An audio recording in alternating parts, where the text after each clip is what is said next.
শীতের প্রকোপ বাড়তেই দাম বাড়ছে ডিমের। এই মুহূর্তে বালুরঘাটের বাজারগুলিতে পোল্ট্রি ডিমের দাম 30 টাকায় 4টি, হালা প্রতি অর্থাৎ 4টি ডিমের দাম 2 টাকা বেড়েছে। পাশাপাশি হাঁসের ডিমের দাম অনেকটাই বেড়েছে। হাঁসের ডিম বাজারগুলোতে 45 টাকা হালা অর্থাৎ 4টি হিসেবে বিক্রি হচ্ছে। দেশি মুরগির ডিম প্রায় অমিল, 4টি ডিম 50 টাকা ধরে বিক্রি হচ্ছে। বালুরঘাটের ব্যবসায়ীদের অভিমত, ঠান্ডা বাড়লে ডিমের দাম বৃদ্ধি পায়। পাশাপাশি সামনেই বড়দিন, বড়দিনের কেক তৈরিতে ডিমের চাহিদা থাকে, সেই কারণে ডিমের কিছুটা দাম বাড়ে।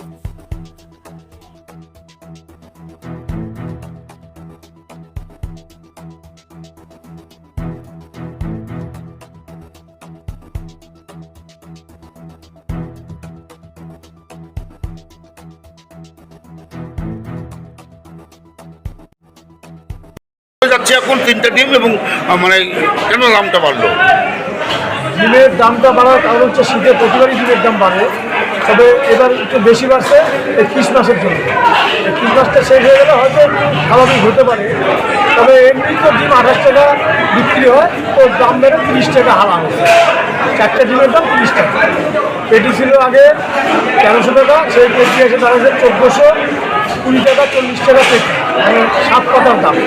ওই বিক্রি করে 210 টাকা পাতা বিক্রি হচ্ছে, আর 30 টাকায় 4টে বিক্রি হচ্ছে। হাঁসের ডিমের তো আমদানি এমনি কম, হাঁসের ডিম 45 টাকার নিচে পাওয়া যাচ্ছে না।